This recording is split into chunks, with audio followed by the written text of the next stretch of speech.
developments in the land of real bacon and freedom going on right now. And I think, even though you might not care about it, and even though you have no idea what I'm going to be talking about most of the time, and that's allegedly, I think this is potentially the biggest change that's happened to U.S. soccer in the last 20 years. I really mean that.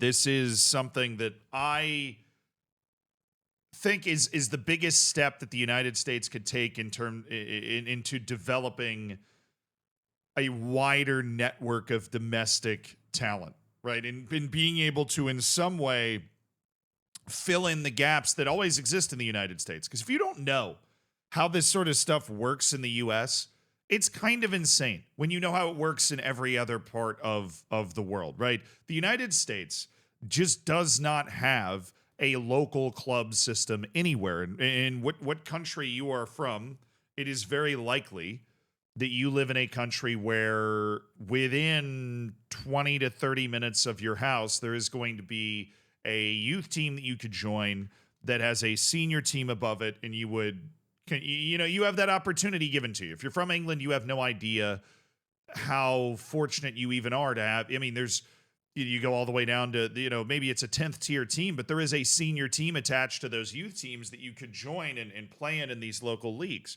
right? And in France and in Germany and Portugal and Spain and Italy, in freaking Greece, right? Like these exist all over. In the United States, that's just not really how it works. The United States is socially built in a different way. There's a certain trajectory that you follow. Right, and there are changes that are happening to this, which is why we're talking about it. I'm just filling in the background for you. But a lot of the clubs that you play at, if you are a kid, right, into U18, a lot of things into U18 in the United States. The age of 18 is a very sharp cutoff in the United States. Not only are you eligible to be drafted and those sorts of things, that is when you finish high school. You either go to work or you go to college, and there is a new era. You move on, right? And there is not a large network of lower league senior men's teams that exists in the United States. There just aren't. There are men's leagues, right? But you pay $150 a person and you join a league with all your friends, and then a ref shows up who's just some dude that works for, this organization, and they rent out fields and you play on those fields. There's no pyramid. There's no, those men's league teams, you play like a 10-match season, and then you have a playoff, and then you go on to the next season, right? There's no youth teams associated with it. It's not an actual club. It doesn't represent an area or a neighborhood or a city block or anything. It's just a couple of friends that get together and do it that way. I play in some of those men's leagues. So there are people, grown-up people that are playing or whatever, but there aren't clubs, right? And when you're a kid, even in the United States, you have to pay, right, a certain amount of money, a couple $100 or whatever, to join these clubs, because there's no senior team that provides any money at all for this. It's not free. It's not discounted, right? If you don't happen to live near an MLS team, which, the United States is huge, then you really don't have an opportunity like that. There are, USL and NPSL teams, and those are proliferating, right? There's more and more of them, and they're actually, in my opinion, doing a better job than MLS and trying to create that kind of network. And the way I look at it is like a net that is able to catch talent around the country that is, maybe has a chance to develop. Because you never know, there might be a 13, 14-year-old out there that if they were given the appropriate coaching could become a high-level international player. But if they're playing in Montana, you're never going to know. They're going to, right? And that sort of thing doesn't happen in countries that are very successful, right? In Brazil, that sort of thing does not happen because there are so many clubs and so many opportunities to play in. In England, that sort of thing does not happen. There isn't the legend, the understanding that there was this kid that lived in South Dakota and he could have been great, but he wasn't. Just because, he didn't have an opportunity to play, there was no place for him to play. I grew up in Tampa, Florida. There was there wasn't a senior semi-pro or professional team within an hour and a half of my front door. There's one that played in St. Petersburg, Florida, and there's one that played in Orlando. The St. Pete team was one of it was like USL, right? And then obviously Orlando City was created, but that was in like 2015. I was already in college by the time Orlando City was created. It was not something that existed before I was in college. Just gives you an idea. Tampa being like a top 15 sized media market in the entire United States. And you can grow up in a city like that has millions of people in it and not have one professional or semi-professional team within an hour and a half of your front door. Okay, now granted, if you lived in certain parts of Tampa, maybe you're closer to St. Pete, maybe you're making that 30, 45-minute drive to be able to be in the, Tampa Bay Rowdies Youth Academy or something, but that's a one-off. Then you go to London, there's like 47 million different clubs that you can wander into. So the United States has this big problem, and one of the biggest contributing factors to that is that those clubs never developed because college was like the original thing that society was organized around in the United States over the last 150 years. Sports originated in the United States through college. It didn't originate through factories or whatever. It came up through college and then eventually became a professional sport, and soccer went the same way. Soccer is played at the collegiate level. And the change I'm talking about today happens in college itself. Right, there are rumblings, there are sources that are discussing something that would be very, very useful. And I'm just going to read this. This is a tweet from U.S. men's national team prospects. College soccer is on the verge of a monumental shift in the landscape, per numerous sources I've talked to in the past 24 hours. Here's what I know. There's a plan that most basic level will make the college soccer season a full-time season. Now, I used to broadcast college soccer when I was at Virginia, which is one of the best college soccer teams. And the way it works right now in the United States is they play like a 20-25 match season, and it is one of the 4 seasons. So you have your summer seasons, your fall, your winter, your spring. Soccer happens in the fall. So they play a fall season. You play about 20 games over the course of the fall, and then you go into conference tournament and national tournament, and it's over by the end of the fall. What they're discussing now is transitioning to a more full-time professional type of calendar, but that is far from the only change that is being discussed here. And I'd heard rumblings about this when I was announcing college soccer. This would be huge because it's going to align college soccer with the professional ranks and allow them to essentially serve as a greater development tool. Because right now, the best thing college soccer is there for is to provide opportunities to American players that don't want to give up on the dream. And honestly, the number one thing college soccer seems to be used for is to provide different players that couldn't quite make it in the professional ranks from around the world the opportunity to come and study and play in the United States. A ton of college soccer players in the United States are random dudes from Norway, from Germany, from France that just wanted to come over to the United States. And coaches in college soccer in the United States love recruiting foreign players because it looks better, quite honestly. Because the people that assume that foreign players are better than American players are not just people outside of America. That is a stereotype that permeates even inside the United States. If you can sign a guy from the Norwegian, from a reserve team of a Norwegian professional league, that's better than signing some kid who just played for his local high school in Virginia, even if the kid that played for his local high school in Virginia is actually super freaking good. Right? It just doesn't look nearly as good as going and signing that guy. And that's not a diss on the other guy that's coming from the Norwegian league because he's got, much more academy and technical experience than somebody who's playing at their local high school because the coach of the local high school is the geometry teacher.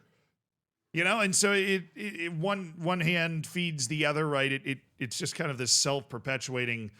It's true some of the time, and then it's reinforced even the times that it's not true that player over in Norway is better. But shifting into a full-time season would create overnight hundreds of teams that would be able to serve as a reserve league, as a ramp into being a professional footballer in the United States, not just coming over in a collegiate experience, not just not playing soccer for 7 of the 12 months out of the year, right? But something that it would be legit. But there's a lot of changes that have to go with this.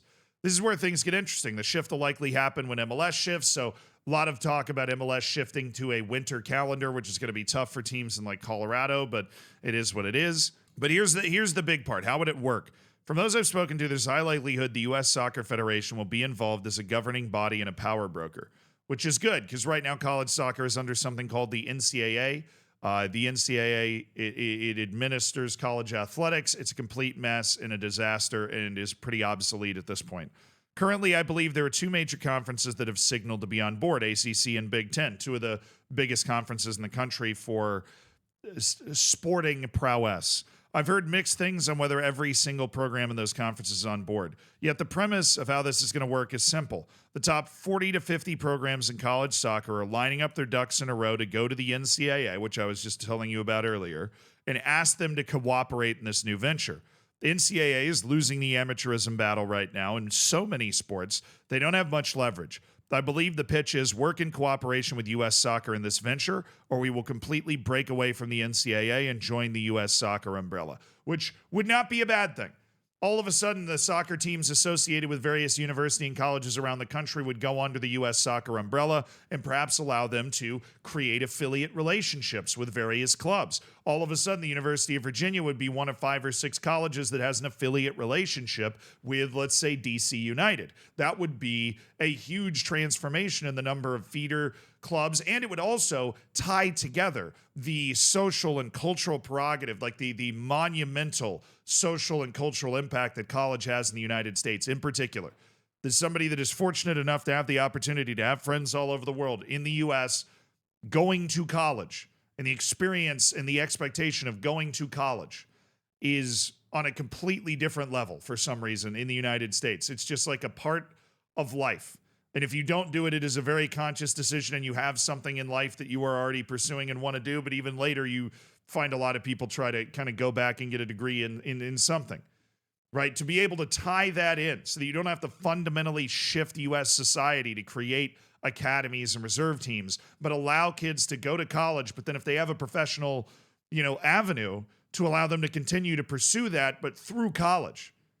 That would solve so many problems for the United States here. They said it sounds like the new landscapes would be classified as semi-professional, and how it would work. There's possibility the players might have some role in the professional club landscape. Most likely that happened in the form of participating during the college offseason. That's still to be worked out, and any compensation during the season is another topic that I believe is in play. They actually were able to come in and add more to this because it definitely seems like it's gaining steam. The later reports said that all the coaches in one of the conferences got together on a conference call and voted and had a discussion and kind of voted in favor of this. But of course, it's not all gravy. Apparently, and I love this because this is just classic MLS. MLS has been pushing back on this idea to the USSF because they believe it could hurt their place in the development league. Fuck your development league. Your development league doesn't do shit. The United States is a country of 350 million people that's an entire continent wide. Your singular development league is not going to catch all of the good players. All right? Fucking put your development league above, get the USSF to put your development league above where college soccer is. I don't give a shit, but fuck your development league. Let this good thing happen. Let 40, 50, 100, 200 colleges become part of this system that allows us to give talented individuals, no matter where they are in the United States, the opportunity to play and showcase themselves for professional teams. There's a siren. MLS is already after me right now, dude. Now, on the flip side, as I said, USL seems to understand the assignment more in trying to grow the game everywhere. They apparently have offered these programs the chance to join their league structure. So the USL League One would be the second highest level in USL, and they're basically saying, hey, if college teams want to join that, they totally can. There's a lot to figure out about where they fit in. Are they going to actually go into the USL pyramid? Are they going to tie themselves to MLS clubs or whatever?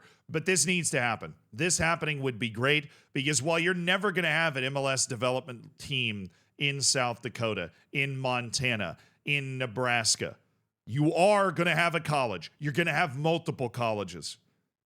And if those colleges can find that kid that's really good in high school around there and give them the opportunity to receive good coaching at least a semi-professional level and get some professional eyeballs on that player, and because they're also able to go to college, allow them to follow the trajectory they expected and are expected to carry out in their life, while also saying, hey, look, if you're really good, you could just be a professional football player. You could be a professional soccer player, because that avenue is not open.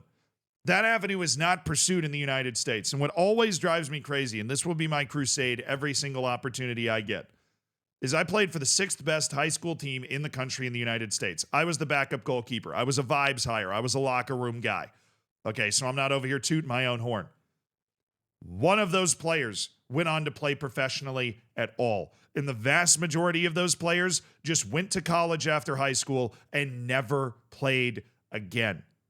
If the United States ever wants to be what it can be in football and soccer, a lot more of those kids from a team like that need to be given an opportunity to play somewhere and need to at least understand that that opportunity is there, because a great number of those kids never even considered, never even thought about maybe going to a different country to play, maybe playing in the MLS Development League, you know?